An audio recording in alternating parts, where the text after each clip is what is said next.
چند منٹ میں تیزی کے ساتھ۔ زیارت قبر کی 3 حیثیت ہے۔ قبر کی زیارت ایک سنت ہے میرے بھائی، ہم نے چونکہ قبر کی زیارت کا سنت طریقہ چھوڑ دیا تو بدعت طریقے غالب آ گئے۔ ہمیں زیارت کے سنت طریقے کو زندہ کرنا چاہیے۔ زیارت کا سنت طریقہ یہ ہے کہ اپنی موت کو یاد کرنے کے لیے اور اپنے مردوں کو دعا دینے کے لیے اپنے قریبی قبرستان میں بلا تاریخ متعین کیے جب وقت ملے آپ کو، دن میں، رات میں، صبح، شام، جب بھی ملے چلے جائیں۔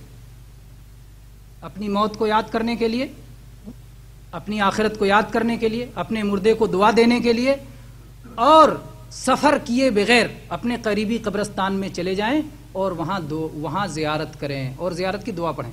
السلام علیکم دار قوم مؤمنین یرحم اللہ المستقدمین والمستاخرین انا انشاء اللہ بکم لاحقون اسأل اللہ لنا ولکم العافیہ۔ یہ دعا آپ پڑھ لیں۔ یہ قبر کی زیارت کا سنت طریقہ ہے۔ دوسرا طریقہ جو بدعت ہے اور تیسرا طریقہ جو شرک ہے، 3 طریقے ہیں۔ ایک سنت کا طریقہ ہے جو آپ نے سیکھا، دوسرا طریقہ بدعت کا۔ بدعت طریقہ یہ ہے کہ آدمی سفر کر کے زیارت کے لیے جائے، دور کے قبرستان میں جائے، یہاں سے جائے ریاض کے قبرستان کی زیارت کرنے کے لیے، صرف یہاں سے جائے دمام کے قبرستان کی زیارت کرنے کے لیے، تو دور سفر کرنا یہ بدعت ہے۔ اور ایسے ہی اگر کوئی قبر کی زیارت اس لیے کرنے جائے کہ قبر پر پہنچ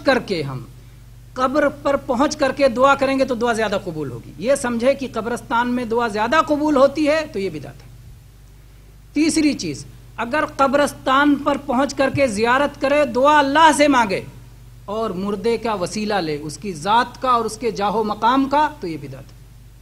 کہے کہ اے اللہ اس مردے کے وسیلے سے مجھے اولاد دے دے، اے اللہ اس مردے کے جاہ و مقام کے مرتبے سے میرے گناہوں کو معاف کر دے، تو یہ بدعت ہے۔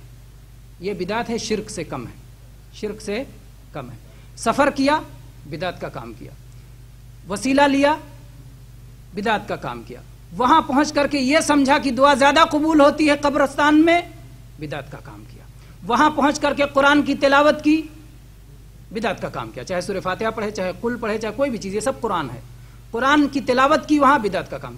یہ سب زیارتیں بدعیہ ہیں، بدعی زیارت ہیں جن سے ہمیں بچنا ہے۔ تیسری زیارت شرکی ہے۔ اگر کوئی شخص قبرستان کی زیارت کو جائے اور وہاں پر جا کر کے اس قبر والے سے دعا کرے، کہا قبر والے اللہ سے میرا یہ کام کروا دے، یہ شرک ہے۔ اس نے پکارا قبر والے کو، بھلے کہا اللہ سے کروا دے، وہ سمجھتا ہے کہ یہ اللہ سے جو چاہیں کروا سکتے ہیں، اللہ کمزور ہے، یہ زیادہ طاقتور ہے، نعوذ باللہ، اس نے اللہ کو پہچانا ہی۔ اگر جو قبر والے سے ڈائریکٹ مانگے کہ قبر والا تو دے دے، تو اس کے تو کفر و شرک میں کوئی شک و شبہ ہی نہیں ہے۔